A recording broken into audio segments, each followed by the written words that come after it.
Salve, salve pessoal, professor aí Alex apresentando a vocês, tá certo? Professor da matéria Geografia. Qual que é o meu objetivo, você que deu play nessa linda e magnífica aula? Sim, vou dar dicas valiosas para você, candidato ou candidata que vai prestar o vestibular da UEL. Vestibular da UEL chegando, para você da específica que vai ter alguma de geografia, para você que vai enfrentar essa geografia nos conhecimentos gerais, então ficar atento, dicas valiosas, o que talvez pode cair, então ficar atento com essa aula, então vem comigo nessa videoaula que espero que vocês gostem aí, tá certo? Desse curso oportuno aí para você, tá bom? Então vamos começar com a revisão da UEL. Antes de começar, o que eu selecionei nessa videoaula para vocês? Exercício ligado à climatologia. No meu entender, nas provas ligadas a conhecimento geral, tantos específicos, o que eu observo ao longo do ano é que o assunto climatologia, que é ligado à geografia, vem caindo bem interessante aí. Então eu selecionei exercício ligado à climatologia, justamente para explicar para vocês essa dinâmica, como você vai sobressair sobre esses exercícios. Então eu vou escancarar o exercício aí na vista aí da sua tela e vou fazer comentários. Aí como você está nessa videoaula, você tem esse recurso, caso aparecer o vídeo e você quiser dar aquele pause maroto para você tentar resolver, seria interessante. Ou depois, logicamente, eu já vou direto ao comentário e já vou dar a resposta. Então ficaria a dica. Se você quiser tentar resolver do seu jeito, eu pause antes que eu responda. Então fica um certo spoiler aí para você, tá bom? Então segue a aula aí, vem comigo com uma dica que esse exercício já caiu na UEL e vamos debruçar sobre ele que talvez você pode encontrar algo semelhante no vestibular UEL. Então vem comigo aí, tá bom? O exercício que eu escolhi é sobre clima. Então esse é um texto exatamente, é uma pergunta exata da UEL, tá certo? Se você já fez esse vestibular, com certeza você vai realmente ter aquela memória afetiva. Se não fez, isso já caiu. Mas vem comigo e vamos com calma aí. Leia o texto a seguir. Aí você tem um texto. A climatologia constitui o estudo científico do clima. Ótimo. Ela trata dos padrões de comportamento da atmosfera e suas interações com as atividades humanas e com a superfície do planeta durante um longo período de tempo. Ok? Tem a fonte do texto, ótimo, tranquilo. Com base nos conhecimentos sobre climatologia, atribua V para verdadeiro e F para falso. A falciane aí temos que encontrar. As afirmativas a seguir. Então, aquele tradicional recurso que muitos alunos no seu tempo escolar, ou se você está na escola ainda, é uma questão que todos adoram. Me dê uma de verdadeiro ou falso. Então, vem comigo. Ok? Então, aqui as afirmativas, em outro quadro, rapidamente para vocês aí. Verdadeiro ou falso? Então, muita calma. Uma dica que eu dou para vocês é o seguinte. A UEL é um vestibular que adora, é uma questão de múltipla escolha, A, B, C, D, E, e ela adora essas questões, não só na geografia, como outras matérias, trazer muito para você, assim, analisar afirmativas. Então, use e abuse na informação e das anotações da informação. No caso ali, use e abuse para usar nos parênteses. Vou dar uma dica valiosa. Se você já viu que tem parênteses, por favor, não queira já vir aqui direto e já fazer uma dedução aqui. Porque o aluno já vai começar, vou ver qual que tem mais F, qual que tem mais V. Cuidado, você pode escorregar nervosamente na graxa. Então faça com homem. Esquece, se você observou que é verdadeiro ou falso, seja na geografia ou outra matéria, leia primeiro os parênteses. Aí você vai colocando qual que você tem certeza que é verdadeiro ou falso. Muita calma, tá bom? Então, quando o caso desse para mim, por exemplo, eu esqueço as alternativas. Esqueço, nem olho para ela, até para não confundir. Porque às vezes você vai olhar, você vai querer por ela. Não vá. Vamos lá, vou ler o primeiro parêntese. Segue comigo a ideia assim, ó. O estudo em climatologia possibilitou desvendar as dinâmicas naturais e o comportamento da atmosfera para que os grupos sociais superassem as condições de meros espectadores dos intempéries, que palavra bonita, naturais e compreendessem o funcionamento de alguns fenômenos em diferentes escalas. Textinho grande, textinho confuso? Nem tanto. O que exatamente ele está assim atribuindo, gente, é a importância dessa climatologia, como ela foi importante na questão da social de importante saber. E aqui isso que é interessante, o que quer dizer diferentes escalas?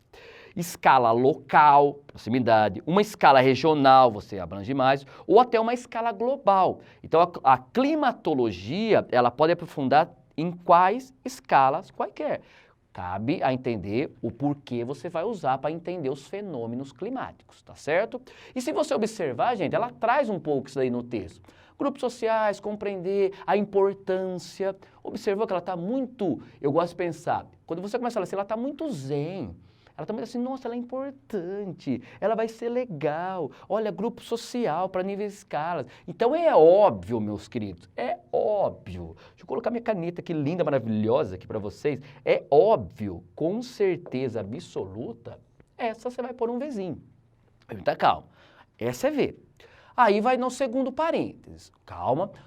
Os monitoramentos, segundo parênteses, das condições atmosféricas realizada a cada segundo em escala local foram possíveis em razão do lançamento de satélites meteorológicos de maior confiabilidade desde o final do início do século XIX. Século XIX. O que seria um século? Dá para ver? Século XIX, ok. Galera, monitoramento, satélites meteorológicos. Vamos pensar, satélite meteorológico é do século XIX, escala local. Será, gente? Será que vocês iriam? Essa daqui é muito perigosa você colocar assim. Por quê? Duas coisas que pegam o quê? Questão do século XIX. Quando você vai para o século XIX. Século XIX. Vale a pena lembrar, é de 1801 a 1900, século XIX. Se você estava na sua cabeça que século XIX é 1901 a 2000, ou se você leu isso, final do século XIX e pensou, 1991, 1992, você escorregou nervosamente, meu Deus, porque daí você está pensando em tecnologia, já existe recurso de satélites, precisões, tá vendo? Ó, satélites meteorológicos. Pensar, gente, que o primeiro satélite, meu Deus, né? Foi na década de 50, né? Sputnik e tudo mais. Como assim? Século XIX? Então, o que quebrou essa, gente? Esse monitoramento realizado por segundos. Misericórdia, né? Misericórdia. Esse século aqui deu uma quebradinha, não deu? Né? Questão de cada segundo, escala local ainda. Ai, meu Deus, essa escala local não, gente, também. Essa escala local talvez me deixe com mais ranço quando eu li. Porque seria, esse desenvolvimento dos satélites também, fez a questão não da escala local, mas sim o quê, meus queridos? A expansão da escala regional, global. Então, o satélite, ele não foi só para a questão local. Ainda bem que agora a gente entende essa questão local por causa do satélite. Não, o satélite ampliou a escala geográfica. Então, o que tem de absurdo aqui? Talvez isso seria um absurdo para mim, você fazer um... E exatamente o século também quebrou. Então, vamos pôr o F de fedido aí, que compreendeu aí, né? Então, o F daqui. Tá certo? Aí, né, com certeza você, que eu não sei que não é esperto nem nada, talvez ia dar uma olhadinha ali para as alternativas, não ia? Eu não ia? Ia que eu sei. Você já começou a falar duas aí, também pode ser. Se você tem certeza, vale a pena ressaltar isso. Quando você faz duas de verdadeiro ou falso e tem absoluta certeza, está convicto, não está assim, eu acho. Olha, não, você tem que estar convicto como eu fui convicto agora. Se você tiver convicto, você já pode começar a eliminar. Com certeza? Professor, dá para eliminar várias, dá para ficar feliz. Ou eu já ficaria feliz. Por quê? Eu já conseguiria eliminar essa primeira, e essa daqui também, e essa daqui também. O Lu, professor, sobrou duas, meu Deus. Pra você ver como é interessante. Mas agora, eu não vou voltar um pouco para a energia para explicar cada item, tá bom? Beleza? Vamos ler o terceiro parênteses. A ilha de calor é um fenômeno climático tipo de grandes cidades. Interessante. Que colabora para aumentar os índices de poluição, resultando na elevação nas temperaturas médias nas áreas centrais de mancha urbana, em comparação com as áreas periféricas ou rurais. Interessante isso. Esta aqui, por exemplo, você lendo dessa maneira, com essa leitura que você acabou de ouvir, colocaria verdadeiro ou falso? E aí, já pensou? Já deu aquele pause? Já deu uma pesquisada? Já fez aquela memorização? Essa está correta. Essa é aquele vizinho maroto, aquele vizinho feliz, feliz da vitória que você vai conseguir aí, tenho certeza, nesse vestibular. Sim, gente, o que é o fenômeno da ilha de calor que está bem estampado ali? Tem a ver com poluição? Sim, né? É esse acúmulo. Ilha de calor é exatamente quando eleva a temperatura, você tem uma cidade, um determinado município, geralmente isso é muito comum nos grandes centros urbanos, uma cidade de médio porte, de grande porte, que é o caso até, vamos comparar a UEL, vamos comparar a Londrina, vamos comparar a Maringá, Curitiba já é mais de grande expressão. Então são cidades que acontecem geralmente nisso, por quê? Há muita concentração de prédios, asfalto, vidros, a questão do fluxo de veículos, né, que libera muito CO2, faz acumular um calor exatamente nessa região, com esse acúmulo de concreto, vidro, asfaltos, ou até ausência de área verde. Então, exatamente, somente um trecho da cidade, por isso que chama ilha de calor, só esse trecho a temperatura vai ser mais elevada e vai ser mais poluído, exatamente pela concentração desses derivados, tá bom? Então, exatamente isso daí vai aquecer e ao redor do mesmo município, principalmente mais afastado dos centros, dos grandes concentrações, lugares que tem parque, vai ter um maior conforto térmico, a temperatura vai ser mais agradável, não vai ter tanta poluição. Então é exatamente como está dizendo aqui, questão de elevação das temperaturas, centrais, manchas urbanas, então ficar esperto com isso. Então o que não está escrito aqui que vai causar, para vocês visualizar bem o que vai causar exatamente isso, guarda. Aqui não está escrito, mas exatamente o que vai causar, guardou, vidros, concretos, asfaltos e ausência de áreas verdes. Ficou a dica, captou, colou, então essa você tem que colocar verdadeiro para a gente ser feliz. Vamos para o penúltimo parênteses aí para a gente relembrar aí. Vamos ver se você está afiado aí, tá certo? Claro que, tenho certeza que você é muito malandro, esperto, já viu. Mas, logicamente, gente, eu sei que você já pode ver alternativas, já ir direto. Mas você tem que ter uma garantia total no vestibular. Então, vale a pena você ler uma por uma, refaz a mesma ideia, confira certinho para ver se você não vai escorregar na graxa e, meu Deus, uma resposta desperdiçada, uma pergunta desperdiçada na UEL, você sabe o que acontece, tá bom? Então vamos lá.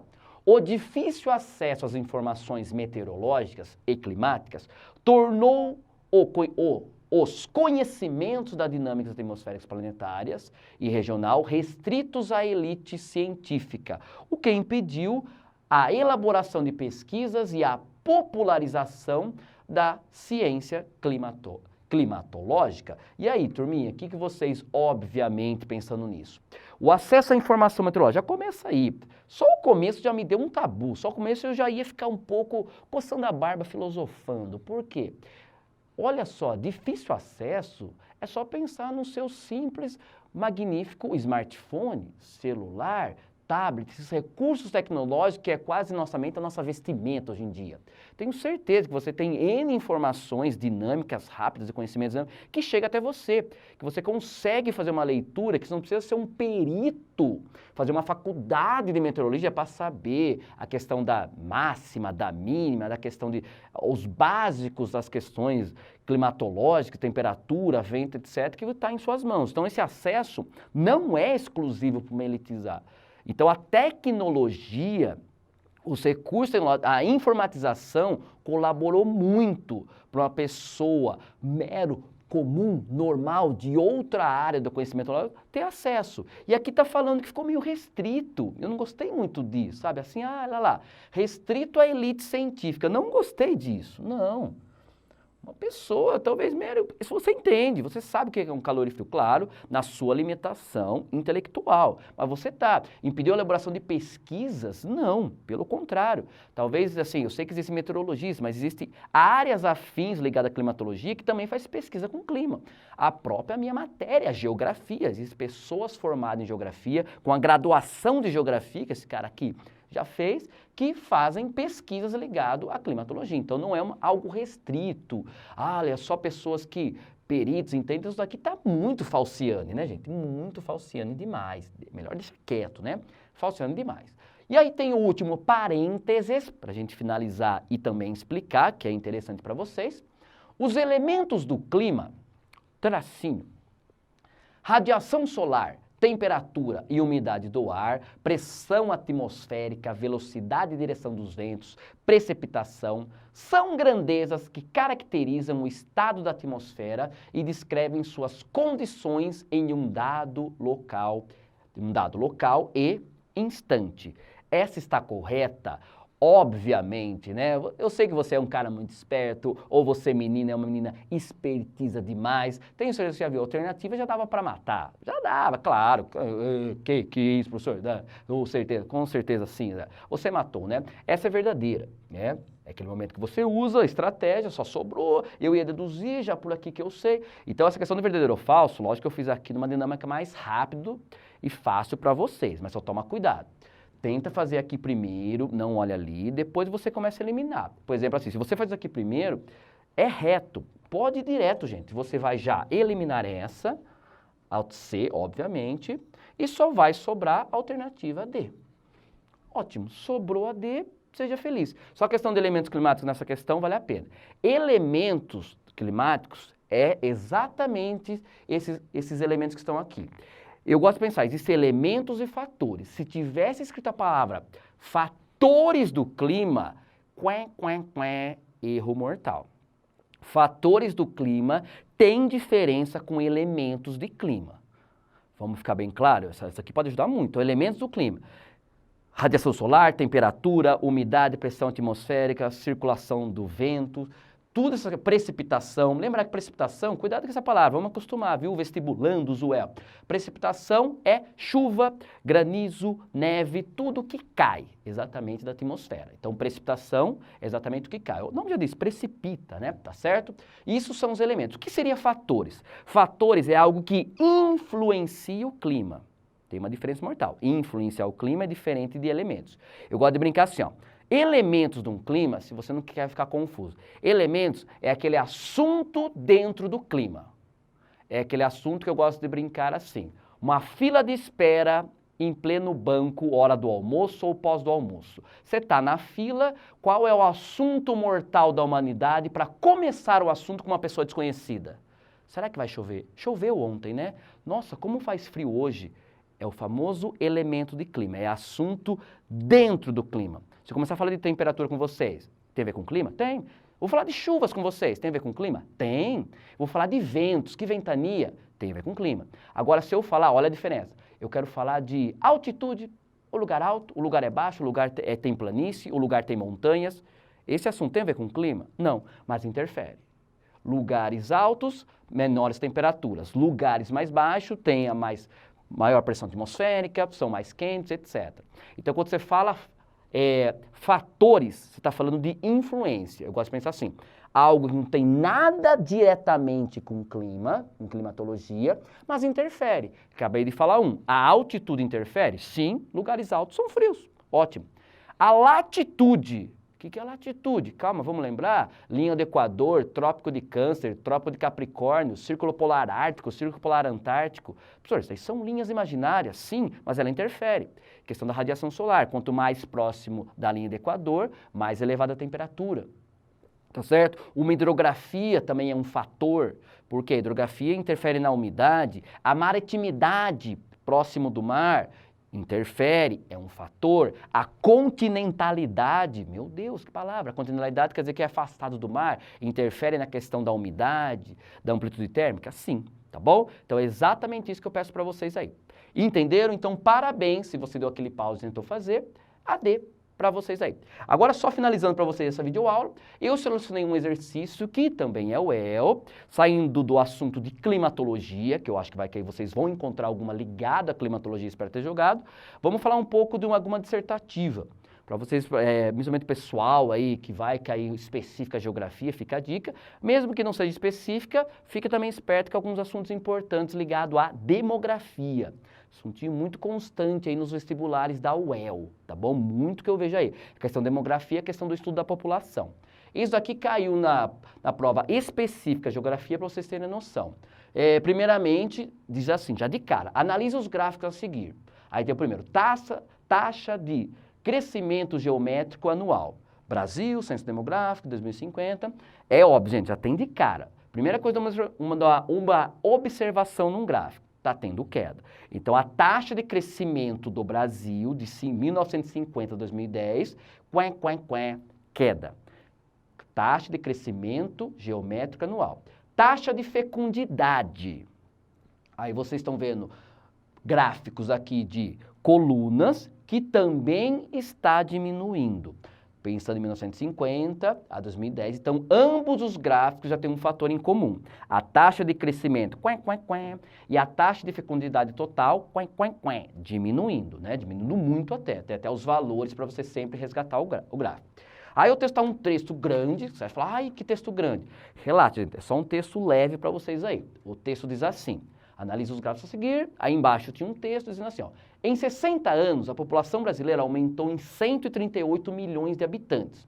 Passou de aproximadamente 52 milhões de habitantes em 1950 para 190 milhões em 2010. O louco, aumentou muito. O crescimento demográfico resulta dos ganhos e perdas da população provocados pelo crescimento vegetativo, pelo saldo migratório. O principal indicador do crescimento demográfico é a taxa de crescimento geométrico anual, que revela o ritmo de crescimento demográfico da população. Porém, ao longo dessas 6 décadas, o motor principal do crescimento demográfico brasileiro foi o chamado crescimento vegetativo. Vou dar um spoiler aqui, vou grifar, vegetativo.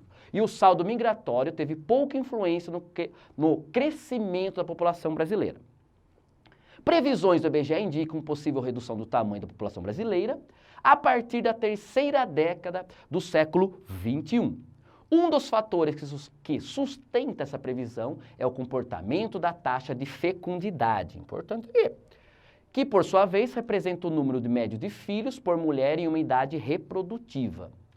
Com base nesses gráficos e no texto, né, nos seus conhecimentos sobre crescimento vegetativo, defina crescimento vegetativo. Tá aqui, gente. Por que não colocou já isso? Gente, ele quer cansar sua mente. O texto é só para ativar que o assunto é demografia. O Brasil está mudando demograficamente, tá bom? O texto é isso. E o gráfico também é isso. Mas a pergunta é o quê? O que é crescimento vegetativo de uma população? Está perguntando isso. Então você tem que ir na lata o que é crescimento vegetativo de uma população, indicando seus comportamentos e explique sobre qual deles a taxa de fecundidade total atua. Então olha que pergunta sensacional. Você tem gráficos, você tem um texto, talvez, que você pode assustar. Ai, que texto grande. Galera, texto grande, por favor, tira esse ranço da sua cabeça. Texto grande é só um texto com mais palavras. Lê com cuidado, lê com alegria, que você vai acertar tudo. Se você já lê com esse ranço, ai, que texto grande, vai errar. Já falo isso para meus alunos direto. Lê com calma, lê suave, finge que é alguma conversa com você, como eu tive agora, tá bom? Mas a pergunta o que é? O que é crescimento vegetativo? O que eles usam? E qual que tem a ver com fecundidade? Que é simples pensar. Agora vamos à resposta oficial, uma resposta esperada. Claro, gente, como se trata de dissertativa, é bem subjetivo. A maneira que você escrever não é uma decoreba, é a maneira que você escrever, logicamente, né? O avaliador vai ver, vai falar assim, eu acredito, ele foi no ponto-chave. O ponto-chave de acertar, eu vou colocar agora para vocês pensando nisso, né? Aqui está o gráfico, né, lá, mesma pergunta, coloquei os gráficos aqui só para ilustrar para vocês, né? Com base nesses gráficos, nos seus conhecimentos sobre crescimento vegetativo, defina crescimento vegetativo de uma população, indicando seus componentes e explique sobre qual delas a taxa de fecundidade atua. Galera, resposta simples. Crescimento vegetativo, 2 pontos. O que é? É a diferença entre as taxas de natalidade e taxa de mortalidade. Vamos facilitar a minha vida? É uma conta de menos, cara pálida, é só. É uma conta de menos entre a taxa de natalidade menos a taxa de mortalidade. Taxa de natalidade, vocês têm ideia o que é? Taxa de natalidade, vou escrever... Então, galera, tem gente que coloca até a forma. Então, taxa, crescimento vegetativo, o famoso CV, é uma conta de menos, é a diferença de taxa de natalidade menos a taxa de mortalidade. Taxa de natalidade, como se calcula? O número de nascidos dividido pelo total da população vezes multiplicado por 1000. Essa é a fórmula da taxa de natalidade. Taxa de mortalidade, óbitos dividido pelo total da população, dividido pelo total da população, vezes 1000. vai dar uma conta absurda, vai dar uma conta, logicamente, decimal. Então, esses são as taxas de natalidade e mortalidade. É só uma conta de menos vai indicar crescimento vegetativo. Ai, ai, ai, se você pensava crescimento vegetativo, se você pensou em árvore, te esgano virtualmente, misericórdia. Crescimento vegetativo tem a ver com crescimento, até tem o nome por uma questão de crescimento natural. Talvez pode até aparecer isso na sua prova, viu? O crescimento natural é um crescimento também vegetativo, porque isso só está fazendo uma contabilidade assim. Uma taxa de nascença, os que estão morrendo. E aí que eu escrevi aqui que é importante. Isso aqui era uma resposta que tem que ter. Talvez até o examinador, no caso, ele poderia até considerar se você colasse em forma de fórmula. Mas eu preferi escrever, porque como se trata de uma questão dissertativa, humanas, então vale a pena. Ó, diferença, lembrar que diferença é uma conta de menos, né, gente? Professor de matemática detesta que fala conta de menos. Não abusa, não fala, tá bom? Não contabilizado o saldo migratório, ou seja, essa conta aqui não entra nada de migração. Não entra nada. E agora pensar, gente, taxa de fecundidade, que é o quê? O número de filhos por mulher em idade reprodutiva é uma conta de dividir, gente. Pega o número de nascidos, pega as mulheres reprodutivas, lembrar que a idade reprodutiva vai em torno de 15 a 49 anos, tá certo? Alguns até literatura traz 40, né, que é a fase de maior reprodução feminina. E aí, gente, pensar é rápido. A taxa de fecundidade está diretamente ligada ao quê? Nascimento. Então, você tem que colocar nisso aqui como cara pálido, ó. Taxa de fecundidade está ligado diretamente à taxa de natalidade. É exatamente o que você pediu. Pediu para falar o quê? O que é crescimento vegetativo? Falei, professor. E a taxa de fecundidade é ligado ao quê? A taxa de natalidade. Ou seja, se a taxa de natalidade cair, a taxa de natalidade também cai. Entendeu? Porque tem a ver com o nascimento. Tá certo, gente? Então, isso é um parâmetro que eu quero que vocês escrevam numa prova UEL. Gostou da dica? Beleza? Espero ter gostado aí das duas dicas, tanto de climatologia e demografia. E espero que vocês vão bem na prova. Boa prova para você, meu querido. Beleza? Um forte abraço desse professor. Até mais e tchau, tchau!